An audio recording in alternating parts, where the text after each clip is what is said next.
Bien, que Dios nos bendiga. Quiero saludar a todos los hermanos que son parte de nuestra congregación Iglesia Bíblica de Gracia Sublime, que van a ser parte de esta bendición una vez más. Y por supuesto a todos los hermanos y amigos que siempre nos siguen y que siempre están también viendo nuestros cultos que estamos realizando todos los días domingo y también los otros programas que realizamos también durante la semana. Así que estoy muy contento una vez más de poder llevar la palabra del Señor a tantas personas a través de estos medios, los cuales Dios lo permite que lo podamos hacer.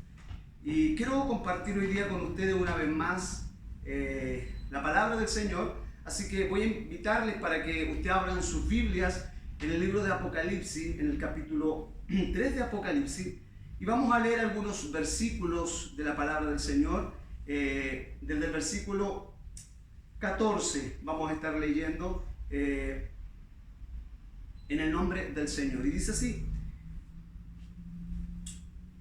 y el ángel de la iglesia en la Odisea escribe: esto dice el Amén, el testigo fiel y verdadero, el principio de la creación de Dios. Conozco tus obras, que no eres ni frío ni caliente. Ojalá fuese frío o caliente. Y por cuanto eres tibio, y no caliente ni frío, estoy por vomitarte de mi boca. Porque dices: soy rico, me he enriquecido y no tengo necesidad de nada. Y no sabes que eres un desventurado y un miserable, pobre, ciego y desnudo. Te aconsejo que de mí compres oro refinado en fuego para que seas rico, y vestiduras blancas para que te cubras, y no aparezca la vergüenza de tu desnudez, y colirio para ungir tus ojos para que veas. Yo reprendo y disciplino a todo lo que amo. Sé pues fervoroso y arrepiéntete. Y he aquí estoy en pie junto a la puerta, dando aldabonazos. Si alguno oyere mi voz y abriera la puerta, entraré a él y cenaré con él y él conmigo. Y al que venciere, le concederé sentarse conmigo en mi trono, como también yo vencí y me senté con mi Padre en su trono. El que tiene oídos, oiga qué dice el Espíritu a las iglesias. Señor, queremos darte gracias en esta hora por este momento, Señor, en que me permites poder llevar tu palabra. Sé, Señor, que nada podría ser sin la asistencia de tu Espíritu Santo. De hecho, ni siquiera podría estar en este lugar si usted, Señor, no me hubiera alcanzado con su mano de amor y de misericordia. Gracias por amarme, gracias por perdonar mis pecados, Señor, los cuales, Señor, eran muchos, Señor. Padre, te pido que en esta hora, esta palabra que has puesto en mi corazón fuertemente una vez más, Señor, pueda llegar a la vida de mis hermanos y de mis hermanas, Señor. Padre, de una forma gloriosa y especial, en el nombre glorioso de Jesús. Bien, hoy día quiero compartir con ustedes un poquitito de la palabra del Señor, y en los minutos que siempre nos tomamos,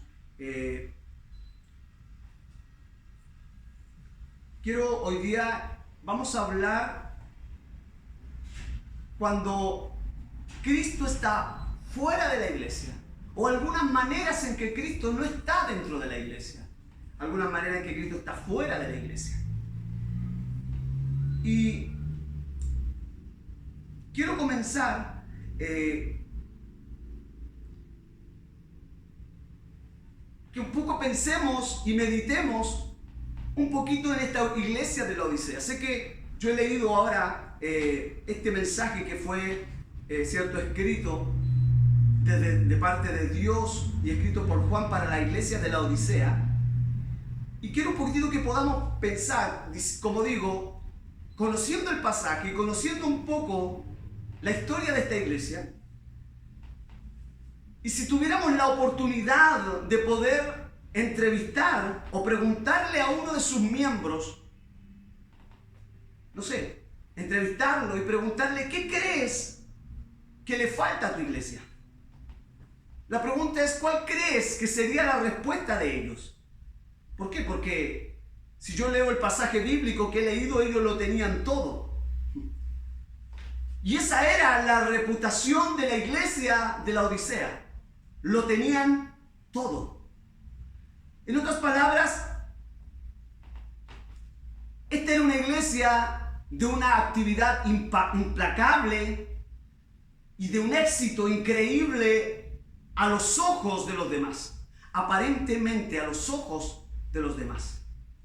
Y quiero un poco hacer un alto en esto, y que creo que muchas veces la deficiencia que tiene la iglesia, el querer aparentar a los ojos de los hombres, el querer mostrar frente a los ojos de los hombres el que sí tenemos éxito, el que sí hemos crecido, el que sí hemos avanzado y que no nos hemos quedado en el camino. Pero no preocupándonos si verdaderamente estamos agradando a los ojos de Dios. Entonces, esta era una iglesia que tenía una actividad implacable, un éxito aparente. Y estaba marcada por una confianza que caracterizaba a todos los hermanos o a las personas que eran parte de esta iglesia. Ellos, y como lo dije, al hablar de ellos, había una evidencia de su propia valoración. El texto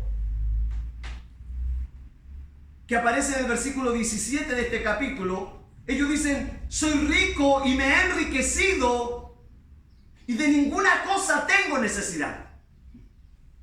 O sea, según la iglesia de la Odisea, según sus miembros de la iglesia de la Odisea, ellos tenían una clasificación de 5 estrellas. De hecho, y me imagino, si la iglesia de la Odisea estuviera hoy aquí, y de hecho creo que está hoy entre nosotros, creo que está en medio de nuestro país y está en medio de este mundo, una vez más. Pero quiero que me entienda, si la iglesia de la Odisea estuviera hoy aquí, creo que al visitarla, todos los que pudieran llegar a ella quedarían sorprendidos, quedarían admirados, quedarían pasmados y se preguntarían a sí mismos: ¿qué más puede querer una iglesia?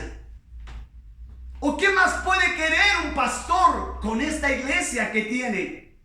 La verdad es que todo está aquí. No hay nada que le falte a esta iglesia. Es más, si el pastor de la congregación hubiese llamado a los miembros de la Odisea a una reflexión, que creo que es lo que cada uno cada pastor debe hacer cada vez que vamos a las Escrituras, llevarnos a una reflexión de nuestra vida, de cómo estamos obrando, de cómo estamos sirviendo al Señor.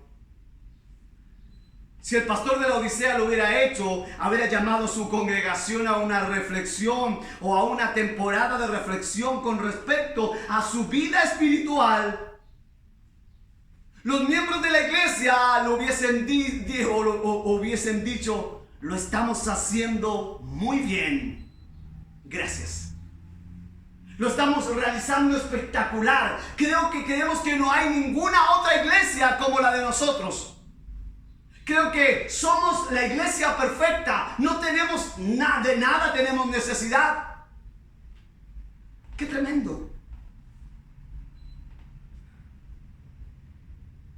¡Qué tremendo! En otras palabras, la iglesia de la Odisea, y voy a entrar al primer punto que muestra que Dios está fuera de la iglesia. Y ya quiero entrar. En otras palabras, mira, la iglesia de la Odisea pensaba que estaba vestida, que estaba bien cubierta, que estaba bien equipada. Pero cuando el Señor la ve, le dice que estás desnuda. El texto, parte del texto, tú dices: soy rico, y lo vuelvo a repetir. Y tú dices: soy rico y me he enriquecido y de ninguna cosa tengo necesidad. Esa palabra, soy rico y me he enriquecido, pero esta palabra, de ninguna cosa tengo necesidad.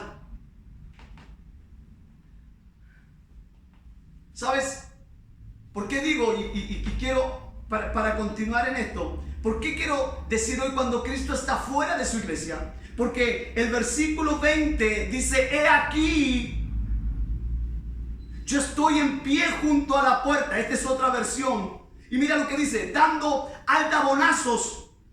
Si alguno oyere mi voz y abriera la puerta, entraré a él, cenaré con él y él conmigo.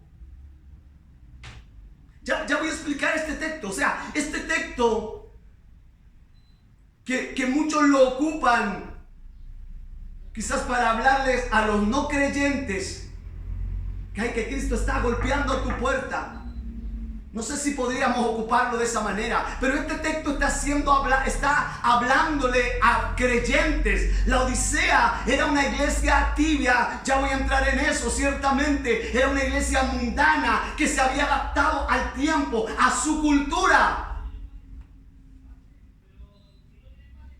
Esa era la iglesia de la Odisea.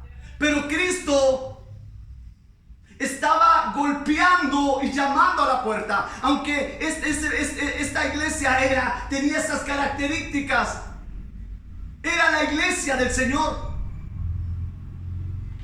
¿Por qué? Porque Cristo está tocándole y llamándole para poder que ellos dependan completamente de Dios. Y los textos que siguen adelante nos muestran aquello. Y aquí estoy en pie, o como dice otra versión, aquí estoy a la puerta y llamo. Él dice, estoy aquí junto a la puerta, dando aldabonazos. Que esa palabra, que aldabonazos, mira, indica un llamado peritorio y un llamado apasionado. O sea, Cristo está haciendo un llamado urgente a la iglesia de la Odisea. Cristo está haciendo un llamado apasionado porque ama a su iglesia, la cual lo ha dejado en otro lugar, o en tercer, cuarto, quinto lugar.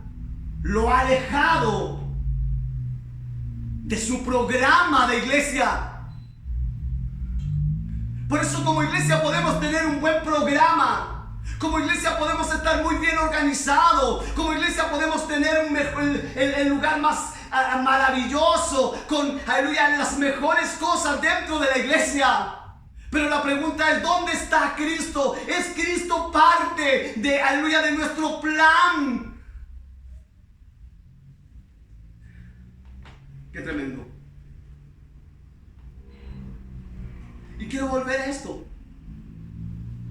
No quiero escaparme, quiero volver a lo que estaba diciendo. La iglesia pensaba que estaba bien vestida, en lo que había tocado. La iglesia pensaba que estaba bien, arropada, equipada, como quieras llamar, que lucía bien. Que cuando todos la veían, decía, oh, qué bien viste esa iglesia, oh, qué bien está esa iglesia. Quisiera ser parte, y muchos de hoy quisieran ser parte de esa iglesia de la Odisea. O muchos ya lo son. Pero esa iglesia estaba desnuda. Tú dices, soy rico y me he enriquecido y de ninguna cosa tengo necesidad. Quiero decirte que la iglesia de la Odisea era una iglesia autosuficiente. Por eso decía, cuando Cristo está fuera de la iglesia, Jesús dijo, separados de mí nada podéis hacer. Pero ¿cuántos, aleluya, hacen cosas fuera de Cristo? No es la voluntad de Dios, no, aleluya, según la Escritura, no según la palabra. La iglesia de la Odisea era una iglesia autosuficiente. En otras palabras, confiaba en sí misma. La iglesia de la Odisea era ese tipo de iglesia que había dejado de buscar al Señor.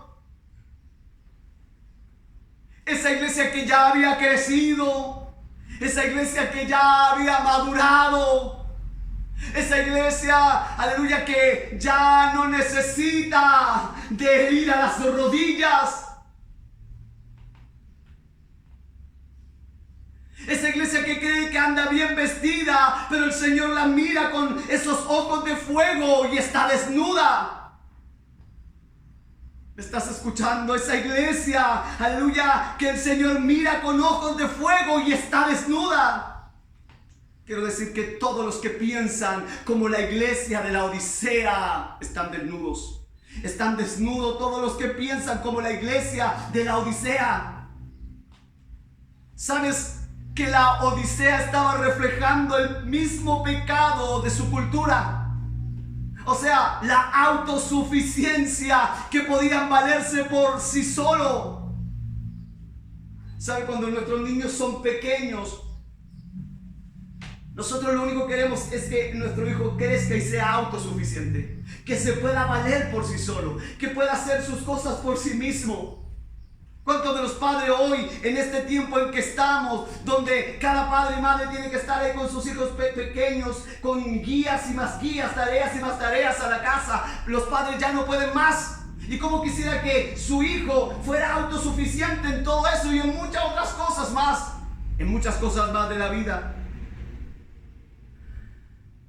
Pero quiero decirte hoy que aunque yo como padre o tú como padre queremos que nuestros hijos pronto sean autosuficientes, quiero decirte que nuestro Padre Celestial, que nuestro Señor Jesucristo, Él no quiere que seamos autosuficientes. Él no quiere que nos valgamos por nosotros mismos. Él quiere que dependamos, y mira lo que voy a decir, locamente de Él. Él quiere que cada día dependamos de Él. Porque Dios aborrece la autosuficiencia. Si tú eres alguien que crees que orar demasiado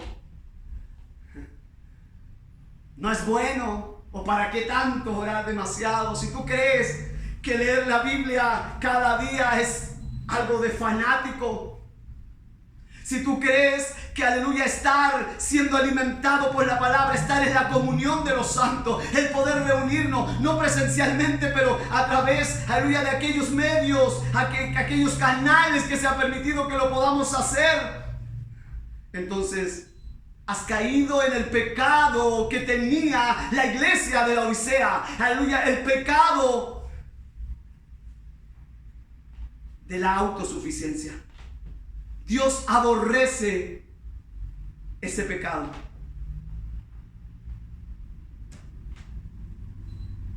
Quiero ahora irme a ese versículo 20. He aquí estoy en pie a la puerta dando aldabonazos.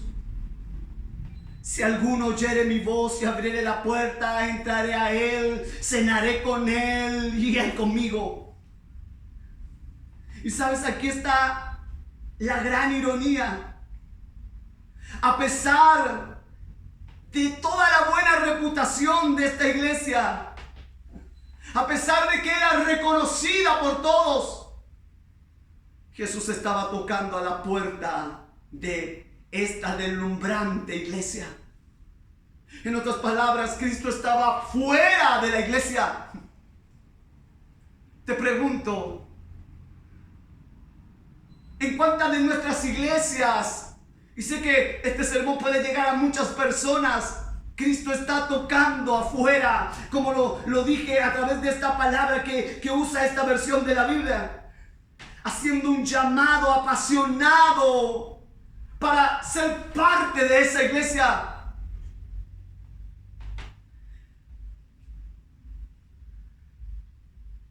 Y sabes, cuando veo este pasaje, es un pasaje extraordinario. Como lo dijo alguien, yo creo que este es el pasaje más conocido y más usado por los creyentes para los no creyentes.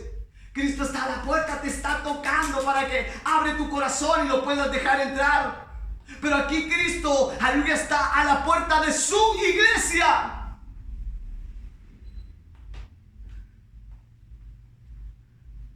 Cristo fuera de su propia iglesia. Jesús tocando a la puerta de su propia gente. Este es un texto, y lo digo nuevamente, para la iglesia. Y quiero que pienses en esto por un instante. ¿Quién es el que está tocando a la puerta? Si leemos los primeros capítulos de Apocalipsis, veremos al Señor glorificado, al que es la cabeza de la iglesia. Él está tocándole a su cuerpo, que es su iglesia, a su novia. ¿Y sabes por qué Él lo hace? Porque Él ama a su iglesia.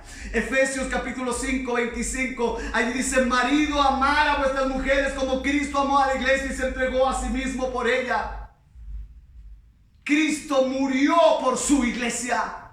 Léelo, lo dice el texto. Cristo murió en la cruz del Calvario por su iglesia. Cristo ama a su iglesia y se dio a sí mismo por ella. Qué tremendo. A esa iglesia que Él ama. ¿Sabes? Sin Cristo no hay iglesia. Sin Cristo no habría iglesia.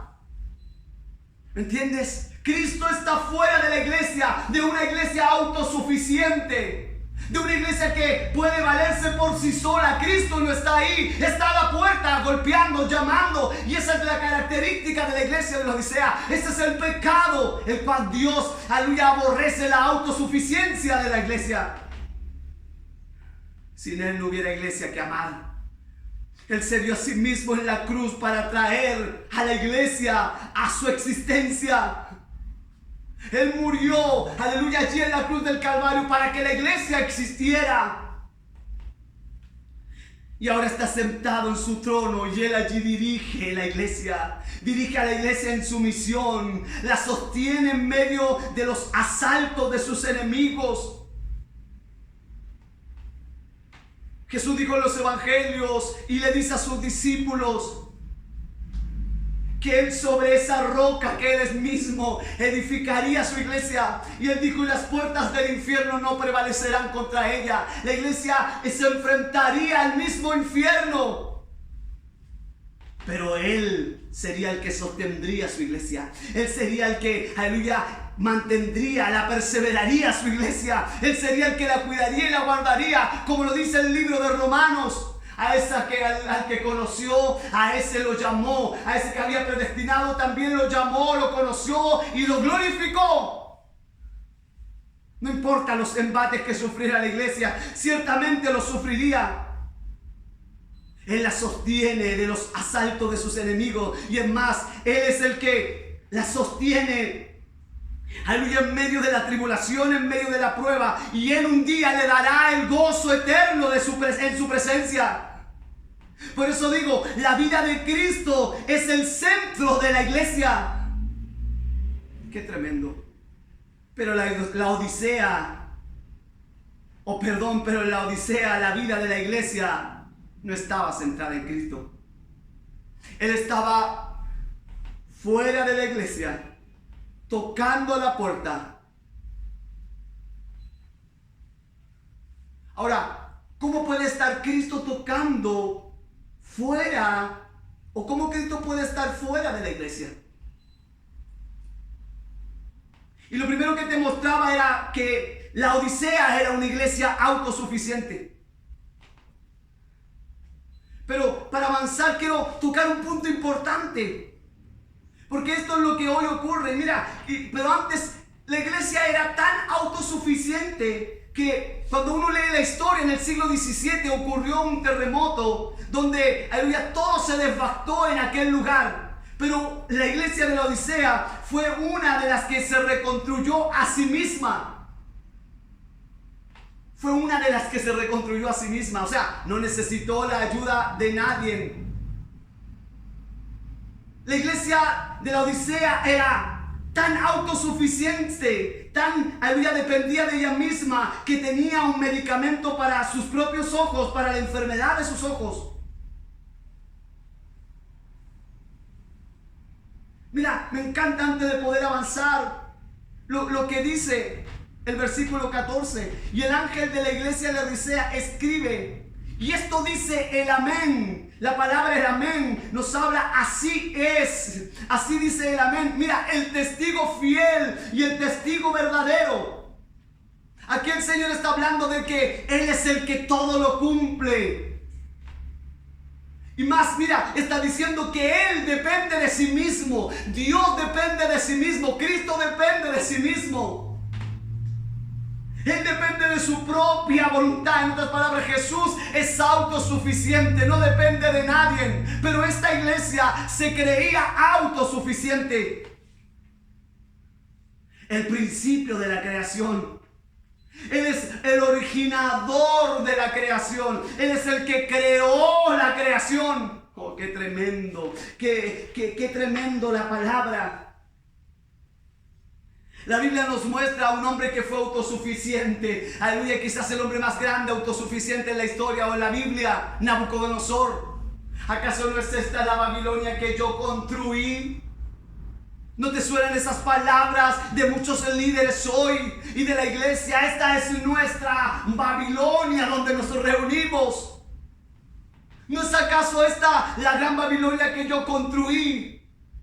Pero ¿saben lo que hizo el Señor? Lo envió como las bestias del campo. Así crecieron su pelo, sus uñas, y se convirtió como una bestia. El rocío cayó sobre él hasta que pudiera reconocer que el Señor es el único que puede subsistir por sí solo. Es el único. Es el único que puede subsistir por sí mismo. Nadie más. Ahora, ¿cómo la iglesia o cómo Cristo puede estar fuera de una iglesia? Primero dije la autosuficiencia. Pero segundo, ¿sabe? Cristo puede estar fuera de una iglesia cuando la predicación de esa iglesia no está basada en la obra y en la persona de Cristo. Y usted puede decir, o alguien que vea este sermón puede decir, pero ¿cómo, pastor, si en mi iglesia siempre abren la Biblia y el hermano lee versículos? Puedes abrir la Biblia, incluso leer versículos bíblicos y ser un sermón, aleluya, o ser un mensaje motivacional. Sé que tú me estás escuchando y has visto hoy, sobre todo a través de Facebook, de Instagram y de tantos otros medios, a muchos predicar, entre comillas, a Cristo, el Evangelio, o predicar de la Biblia. Pero cuando uno ve y se detiene a escuchar, uno queda impactado. Como en muchos que leen la Biblia o dicen predicar el Evangelio, el nombre de Cristo no es mencionado ni una sola vez. Tú puedes escuchar sermones y escúchalo. No estoy diciendo que no sea correcto. Tú puedes escuchar sermones sobre matrimonio, sobre familia, sobre comunidad, cómo tener éxito sobre la prueba, cómo tener éxito sobre las dificultades, cómo abrirte hacia los demás. Y de hecho ocupa muchas referencias bíblicas, muchas citas.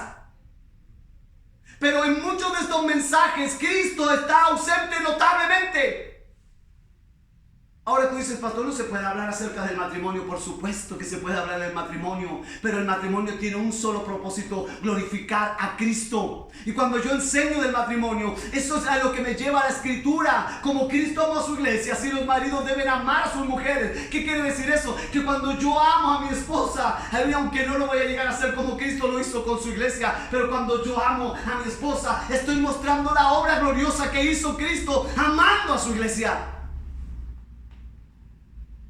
Mira, así como se sujetan las mujeres a sus maridos, así Cristo se sujetó a su Padre y fue hasta la muerte y muerte de cruz para que su iglesia hoy pudiera alcanzar la salvación, tener la vida eterna. Cuando yo saco a Cristo de mi sermón, entonces no es más que un sermón motivacional. A muchos les puede molestar, pero cuando yo no menciono la obra de Cristo en la cruz, es un mensaje, o estoy siendo autosuficiente. Y nuevamente voy a lo mismo que sucedía en esta iglesia. Cristo debe estar en mi predicación, el Evangelio, la muerte de Cristo. Entonces, si yo no menciono aquello, entonces me estoy valiendo por sí mismo, creyendo que puedo hacer cosas con mi fuerza y con mi capacidad.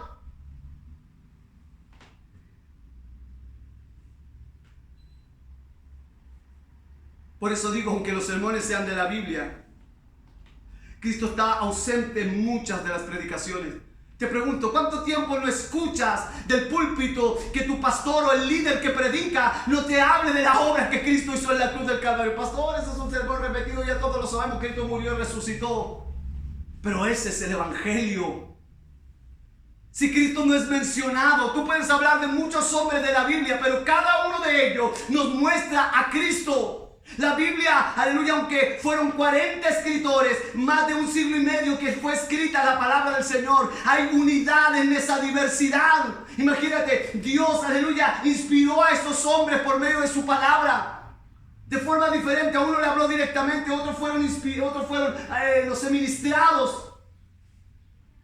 40 escritores diferentes, la obra gloriosa del Espíritu Santo en ellos, para que pudieran, que aquí esté escrito lo que el Padre quiso que estuviera escrito. Por eso las escrituras son inerrantes, no tienen, aleluya, ninguna falla, no tienen ninguna equivocación, son infalibles. Cristo está ausente, aleluya, de aquellas iglesias. O Cristo puede estar fuera de la iglesia cuando en esa predicación no está siendo Cristo glorificado. Y quiero decirte que Cristo no está buscando, aleluya, ser el centro de la atención de tu iglesia, porque Él lo es. Cristo, aleluya, como muchos quieren aparentar o ser la mesita de centro, como nosotros decimos acá, Cristo no necesita buscar ese lugar porque Él es el centro de la iglesia. Él es el centro, aleluya, del universo. Y si la iglesia no quiere adorar, aleluya, sus ángeles cantan y adoran a Él. Ángeles, arcángeles, querubines. Cristo puede estar fuera de la iglesia cuando Él no es predicado. No basta con abrir la Biblia. No, es verdad que cuando yo leo acerca de José y como he predicado algunos sermones, tú quedas maravillado en la vida de José, cómo José fue fiel a Dios, cómo, aleluya, Dios lo preservó, Dios lo guardó, cómo él aleluya, se sostuvo no pecando, aleluya, con la esposa de Potifar. ¿Cómo haría yo tal cosa de pecar contra mi Dios? Pero lo único que José nos muestra no es que él era un gran hombre, lo que muestra la gracia de Dios para con José. Y muestra cómo Cristo, aleluya, perdonó a nosotros, aleluya, y cómo lo hizo José con sus hermanos. Desde el Génesis al Apocalipsis, la Biblia nos muestra a Cristo. Este libro de Apocalipsis tiene, aleluya, un solo tema central: mostrarnos al Cristo glorificado, mostrarnos que Él un día regresará con poder, aleluya, para, aleluya, destruir la tierra y, aleluya, y traer un cielo nuevo y una tierra nueva en el cual more la justicia de Dios. Entonces Cristo está fuera de la iglesia, de esa iglesia autosuficiente. Eso era la iglesia de Laodicea, aleluya, una iglesia donde Cristo no es, aleluya, predicado, donde Cristo no es mencionado. Entonces Cristo no está ahí. ¿Cuántos hoy, a la hora de llevar el evangelio, buscan formas, métodos, maneras para alcanzar a las personas? La música, cambian su sermón. Hay que acomodarse a este tiempo, hay que acomodarse a esta cultura, como lo hizo la iglesia de la Odisea. Pero si en el plan de trabajo Cristo no está presente, si en la predicación Cristo no está presente, si en la alabanza que cantamos Cristo no está presente, y escúchalo bien, porque tú puedes oír muchas alabanzas, pero Cristo no es mencionado. Sí habla que te amo, que te quiero, se lo puedes cantar a cualquiera, pero no muestra nada, solo muestra que Cristo me ayudó en la prueba y la dificultad. O sea, Cristo no es más que alguien que viene cuando tú estás mal y viene y te ayuda. Cristo es el que te sana. La Biblia dice, Él es nuestro sanador. Pero si Cristo es todo eso para ti, quiero decirte que el Cristo de las Escrituras es soberano, lo controla todo, es todopoderoso, no hay nadie por encima de Él. Todos los hombres, aleluya, son como nada delante de la presencia del Señor. Él es santo. La palabra, aleluya, para esa palabra es kadosh, que es una palabra que Él está separado de todo lo que Él ha creado. ¿Por qué crees que la Biblia dice que Él es santo y 3 veces santo? No es que Dios sea 3 veces santo. Él es infinitamente, eternamente santo. Pero la Escritura lo hace para enfatizar. ¿Por qué Él no dice que es 3 veces bueno, 3 veces bondadoso? Lo dice que es 3 veces santo para enfatizar, aleluya, que nuestra mente no puede, aleluya, dimensionar la santidad de Dios. Dios no tiene comunión con el pecado en ninguna de sus formas, de sus maneras. Él es santo. Él le preguntó a sus discípulos en los evangelios: ¿quién dice la gente que soy yo? Unos dijeron Jeremías, otros Elías. Pero, ¿quién dice tú? Y Pedro dijo, tú eres el Cristo, el Hijo del Dios viviente. ¿Saben lo que eso? Lo que dijo Pedro. Jesús le dijo, no te lo reveló carne ni sangre. Él es el Cristo, el Hijo del Dios viviente. Muchos tienen a Dios como sanador. Si voy a ir a la iglesia, estoy enfermo, necesito que Dios me sane. Voy a ir a la iglesia porque necesito que Dios me arregle un problema. No, Cristo es más que eso. Cristo es mi Salvador. Él es mi Señor. Él es el dueño de mi vida, el dueño de tu vida, el dueño de la creación. Y Él hace como quiere. Todo se mueve como Él quiere. ¿Tú crees que lo que pasa en nuestro país y en el mundo es algo que a Dios se le escapa de su mano? Él está, aleluya, detrás de todo. Y no estoy diciendo del pecado, de lo malo, porque Él no es creador ni autor de pecado. Él hay cosas que permite, pero Él todo lo está llevando, aleluya, para que su gloria sea manifestada. Así que no tengamos miedo, no nos atemoricemos, porque no porque nos prohíban reunirnos, el Evangelio se detendrá. Al contrario, el Evangelio avanzará, el Evangelio continuará.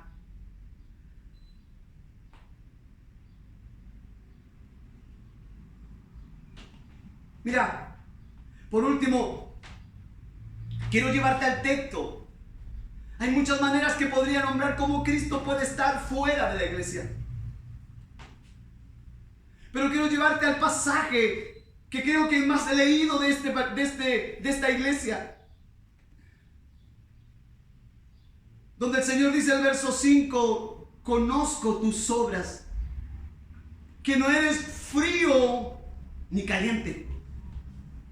Ojalá fueses frío o caliente, pero por cuanto eres tibio y no caliente ni frío, o no frío ni caliente, como dice 1960, la revisión 1960, te vomitaré de mi boca. Aquí dice, estoy por vomitarte de mi boca.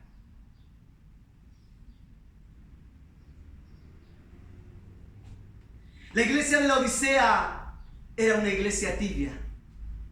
Y quiero decir que Cristo está fuera de esa iglesia tibia.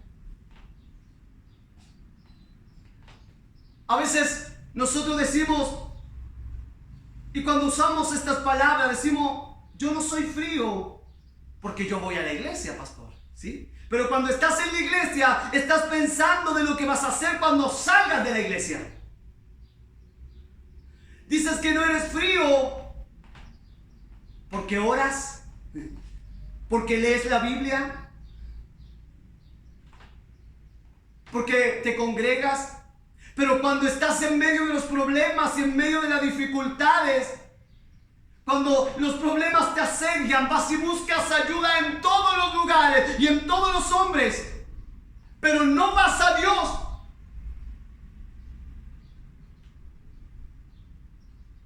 Muchos dicen, yo no soy frío porque yo no me emborracho, yo no voy a discotecas, yo no adultero, yo no cometo este o cual otro pecado. Pero frente a los hombres, porque cuando estás solo, buscas en internet en lo que no debes buscar. Cuando estás solo, ves lo que no tienes que ver. Dice que no eres frío porque cantas alabanzas. Pero después de cantar esas alabanzas en la iglesia, cuando llegas a tu casa, de tu boca salen víboras, culebras. Dices, no soy frío. Pero el Señor dice, ojalá fuese frío o caliente, dice el Señor.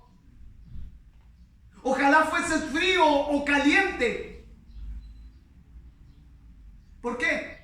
Porque el Señor dice, si tú eres caliente o ardiente por el Señor, si ardes por Jesús de Nazaret, yo preparo un lugar para ti en el cielo. Por eso el Señor dice, o eres caliente o frío. Si eres ardiente, caliente por el Señor, entonces es claro, yo tengo definido para los fríos y para los ardientes. Si eres ardiente por el Señor, yo estoy preparando un lugar para ti en el cielo. Pero si eres un frío delante de Jesús de Nazaret, yo preparo el infierno para ti. Pero cuando el Señor dice, pero si eres tibio,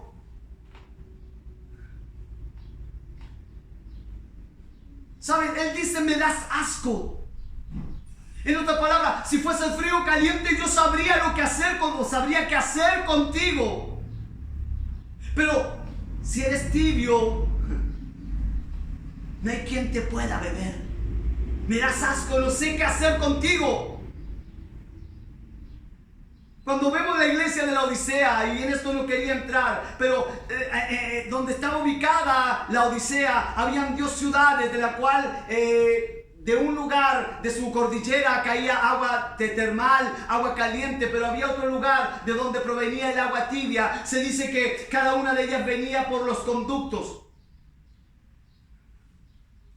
Pero esa agua, los conductos eran tan largos que llegaban, aunque era una iglesia autosuficiente, aleluya, no tenía agua para satisfacerse. Y se dice que cuando el agua caliente salía y llegaba a ellos, llegaba tibia. Cuando venía helada, se entibiaba por el camino. Entonces el Señor pone ese ejemplo y les dice, aleluya, no hay quien pueda beberte.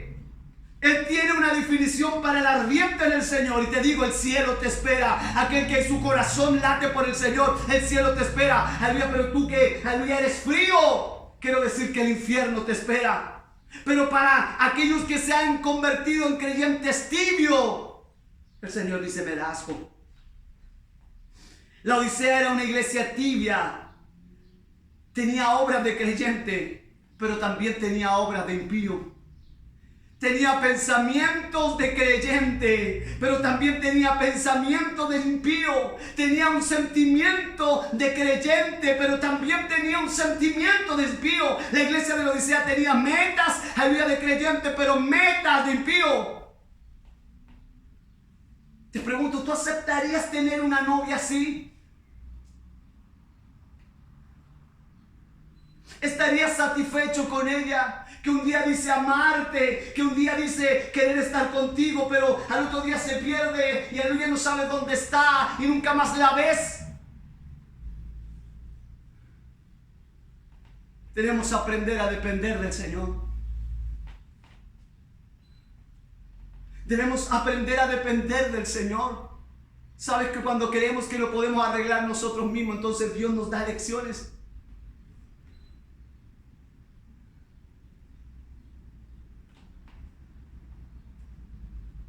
Esta iglesia estaba satisfecha de sí mismo. Era satisfecha de Dios, pero era satisfecha de sí misma. Esta iglesia peca de autosuficiencia. Era satisfecha de sí misma. Era una iglesia mundana, consumista. Era una iglesia sabionda, lo sabía todo. Y muchos creen que porque conocen la escritura y tienen conocimiento de ciertos temas, doctrinas, entonces están listos.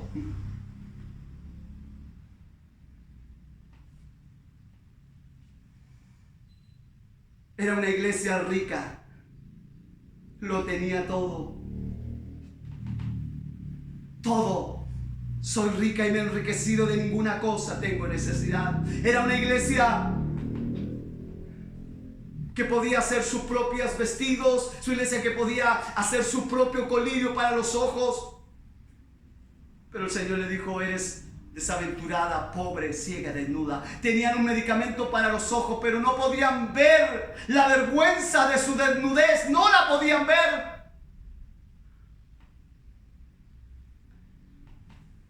No sé cómo, cuando veo la iglesia, una iglesia satisfecha de sí misma, de lo que ha logrado, de lo que ha hecho, de sus grandes templos y de las tantas masas a las cuales puede llegar. Una iglesia rica. Pero mira, quiero ya terminar con las últimas palabras del Señor. Porque no solo el Señor a esta iglesia la reprende, no ve nada bueno en ella, pero Dios es tan bondadoso, el Señor es tan misericordioso. Él dice, estoy aquí pie junto a la puerta dando aldabonazos, golpeando, y si alguno oye mi voz y abre la puerta, entraré a él, cenaré con él y él conmigo. Esto me llama la atención. Él está golpeando y llamando a su iglesia. Y el que venciere, Le concederé sentarse conmigo en mi trono, y como también yo vencí, me senté con mi Padre en su trono. Él le hace un llamado a la iglesia al arrepentimiento. Él le hace un llamado: arrepiéntete, vuélvete a mí, déjame entrar, deja que yo guíe tu vida, déjame que dependas de mí a diario. La iglesia hoy dice: lo tengo todo, soy rico y me he enriquecido, de nada tengo necesidad. Dios ha permitido esto, y quizás porque hemos hecho dioses de las bendiciones que Dios nos ha dado. Pero mira, esta iglesia que lo tenía todo y que era rica, cuando yo voy a la escritura y voy al libro de Mateo, el Señor, mira lo que dice: bienaventurados, Mateo 5:3, los pobres en espíritu, porque de ellos es el reino de los cielos. No hemos preocupado en el programa, en lo externo, lo hemos preocupado en la construcción, en las sillas, en el que dirán, en el cómo se ve, en el qué lugar estamos, no sé. Pero nos hemos olvidado del que, aleluya, por la cual la iglesia subsiste. Este pasaje dice: bienaventurados los pobres en espíritu, porque de ellos es el reino de los cielos. Felices, contentos, ¿a qué se refiere? A aquellos que están en la bancarrota espiritual y no tienen ningún mérito que ellos merezcan. Y no estoy hablando solamente de la salvación. No tienen ningún mérito. Ciertamente la salvación no es mérito nuestro, eso está en la escritura, pero nada de lo que tenemos es por mérito nuestro. ¿Sabes? Hay un salmo que me encanta. Cuando el Señor dice, o cuando el salmista se habla a sí mismo: alaba alma mía a Jehová. Pero me encanta cuando Él dice: Él es quien perdona todos tus pecados, y Él es el que sana todas tus dolencias. No sé cuánto tiempo has estado enfermo, adolorido, has tomado un medicamento, has ido al doctor, te han operado y tú llegas y dices: gracias al doctor, muy buen doctor, esos medicamentos me hicieron tan bien, y se los recomiendas a otro hermano: mira, te duele esto, yo te tomé esto y me curó. Pero Él dice que Él es el que sana todas nuestras dolencias. Todas las enfermedades y dolores que has tenido y se te han quitado, Él las sanó, Él las curó. Así como Él perdonó todos nuestros pecados, como lo dice ese texto, así como está el oriente del occidente, así alejó de nosotros nuestro pecado. Todo lo hemos recibido de Él.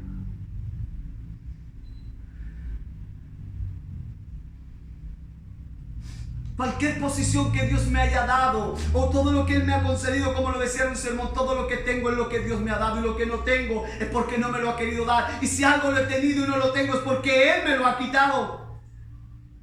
Nada merezco. No somos personas dignas de estar predicando en un púlpito. No somos personas dignas de predicar el evangelio.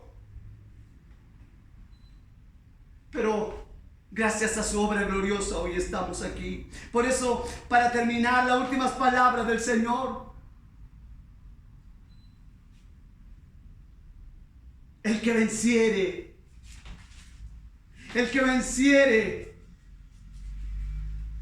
le concederé sentarse conmigo en mi trono, como también yo vencí y me senté con mi Padre. El que tiene oído, oiga lo que dice el Espíritu a la iglesia. Dios llama a esta iglesia a un arrepentimiento. Cambia de camino, vuélvete a mí. Deja que yo dirija y conduzca a tu iglesia. Deja que, aleluya, yo, aleluya, dirija tu vida. Él está hoy llamando a su iglesia. Él quiere dirigir su iglesia. Él no puede estar fuera de su iglesia. Él hace un llamado a arrepentirnos y a volvernos a Él. No dejemos que la cultura, no dejemos que los pecados culturales que hoy están atacando a la iglesia sea movida y llevada por ellos. Arrepintámonos hoy. Le hemos quitado el lugar que Dios le pertenece, el tiempo que Dios le pertenece. Si Dios nos permite volvernos a congregar, te pregunto: ¿cuántos volverán a congregarse? ¿Cuántos volverán o anhelan por reunirse? Y estoy seguro de que una mayoría ni siquiera está preocupada por ello. Ni siquiera le interesa cuándo, pastor, iremos a volver, cuándo se abrirá la iglesia, cuándo podremos volver a juntarnos para alabar el nombre del Señor. Estoy seguro que muchos ya se han acostumbrado a esta vida, a dar o a depender de su tiempo. Pero si tú eres una de esa iglesia que eres autosuficiente, entonces te digo, Cristo está llamando a tu puerta. Iglesia, Cristo está golpeando a tu puerta. Y aquí estoy a la puerta y llamo. Iglesia de la Odisea, aquí estoy dando algodonazos, aquí estoy llamando con pasión, golpeando. Ábreme, iglesia. Esas son las palabras de Cristo, su iglesia. Eso no puede ser, es una ironía. Quiero hoy que podamos reflexionar sobre esto. Que la gracia del Señor sea con nosotros. Padre, en esta hora te honro y te glorifico, Señor. Y te doy gracias por esta palabra, Señor, que tú me has permitido ministrar en este día. Bendice, Señor, la vida de mis hermanos de una forma especial y maravillosa. En el nombre de Jesús, Señor, te doy gracias. Que tu gracia y tu misericordia y la comunión de tu Espíritu sea con nosotros.